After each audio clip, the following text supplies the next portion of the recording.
ಜೈ ಬಲೋ ಅಂಬೇಡ್ಕರ್ ಅವರಿಗೆ. ಏನೋ ಇವತ್ತೊಂದು ದಿನ ಗಣರಾಜ್ಯೋತ್ಸವದ ಪ್ರಯುಕ್ತ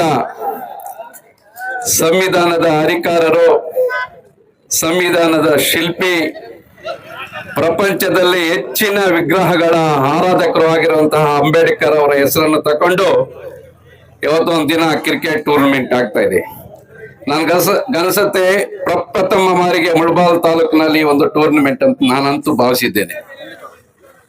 ಈ ಒಂದು ವೇದಿಕೆಯಲ್ಲಿ ಹಸಿರಾಗಿರುವಂತಹ ಎಲ್ಲ ಗಣ್ಯಾದಿ ಗಣ್ಯರೇ, ಈ ಒಂದು ಕ್ರಿಕೆಟ್ ಟೂರ್ನಮೆಂಟ್ ಸಾಂಬಯ್ಯ ಮತ್ತು ನಮ್ಮ ಯಲ್ಲಪ್ಪನವರು ಒಟ್ಟಿಗೆ ಕೂಡಿ ಈ ಒಂದು ಟೂರ್ನಮೆಂಟ್ ಅನ್ನ ನಡೆಸ್ತಾ ಇದ್ದಾರೆ. ಮೊದಲ ಬಾರಿಗೆ ಅವರ ಅಭಿನಂದನೆಗಳನ್ನ ಸಲ್ಲಿಸ್ತಾ, ಈ ಒಂದು ಕ್ರೀಡೆಯಲ್ಲಿ ಪ್ರತಿಯೊಬ್ಬರಿಗೂ ಕ್ರೀಡಾ ಮನೋಭಾವನೆ ಇರಬೇಕಾಗತ್ತೆ. ಸ್ಪೋರ್ಟ್ಸ್ ಸ್ಪಿರಿಟ್ ಅಂತ ನಾವೇನಂತೀರ, ಅದು ಯಾರೇ ಗೆಲ್ಲಿ ಯಾರೇ ಸೋಲ್ಲಿ ಅದನ್ನ ಕ್ರೀಡಾ ಮನೋಭಾವನೆಯಿಂದ ನಾವು ಅದನ್ನ ತಗೊಳ್ಬೇಕಾಗತ್ತೆ.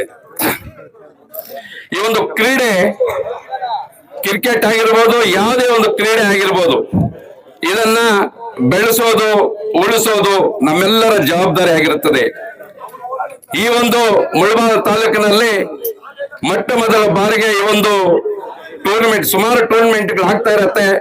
ಅದರಲ್ಲಿ ಈ ತರ ಹೆಸರನ್ನು ಇಟ್ಕೊಂಡು ಗಣರಾಜ್ಯೋತ್ಸವದ ಪ್ರಯುಕ್ತ ಈ ಒಂದು ಟೂರ್ನಮೆಂಟ್ ಅನ್ನು ಮಾಡಿರುವಂತಹ ಎಲ್ಲರಿಗೂ, ಇದರಲ್ಲಿ ಇನ್ವಾಲ್ವ್ಮೆಂಟ್ ಆಗಿರುವಂತಹ ತಾಲೂಕಿನಾದ್ಯಂತ ಕ್ರೀಡಾ ಅಭಿಮಾನಿಗಳು, ಕ್ರೀಡೆಯಲ್ಲಿ ಪಾಲ್ಗೊಂಡಂತಹ ಎಲ್ಲ ಕ್ರಿಕೆಟಿಗರ ಯಾರ್ಯಾರು ಇರ್ತಾರೆ ಅವ್ರಿಗೂ ಸಹ ಈ ಒಂದು ಸಂದರ್ಭದಲ್ಲಿ ನಾನು ಶುಭಾಶಯ ಅಭಿನಂದನೆಗಳನ್ನ ಸಲ್ಲಿಸ್ತಾ, ಮತ್ತೆ ಇದರಲ್ಲಿ ಯಾರು ಜಯಬೇರಿ ಆಗಿರ್ತಾರೋ ಅವ್ರಿಗೂ ಸಹ ಶುಭಾಶಯಗಳನ್ನ ತಿಳಿಸ್ತಾ, ಈ ಒಂದು ಕಾರ್ಯಕ್ರಮ ಶಾಂಬಯ್ಯ ಮತ್ತು ಯಲ್ಲಪ್ಪನವರಿಂದ ಆಗಿದೆ.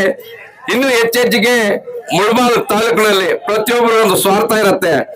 ನಮ್ಮ ತಾಲೂಕಿನಲ್ಲಿ ಕೂಡ ನಿರಂತರವಾಗಿ ಕ್ರೀಡೆ ಒಂದೇ ಅಲ್ಲ, ಎಲ್ಲ ಕ್ಷೇತ್ರದಲ್ಲೂ ಕೂಡ ತಮ್ಮ ಸೇವೆ ಇರಬೇಕು.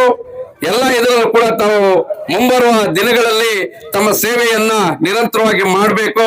ತಮಗೆ ದೇವರು ಐಶ್ವರ್ಯ, ಆರೋಗ್ಯ ಎಲ್ಲರನ್ನು ಕರುಣಿಸಲಿ ಅಂತ ಹೇಳ್ತಾ, ನಮ್ಮನ್ನು ಕರೆದು 4 ಮಾತುಗಳು ಆಡಲು ಅವಕಾಶ ಕೊಟ್ಟಂತಹ ತಮ್ಮೆಲ್ಲರಿಗೂ ಅನಿಸುತ್ತೇನೆ.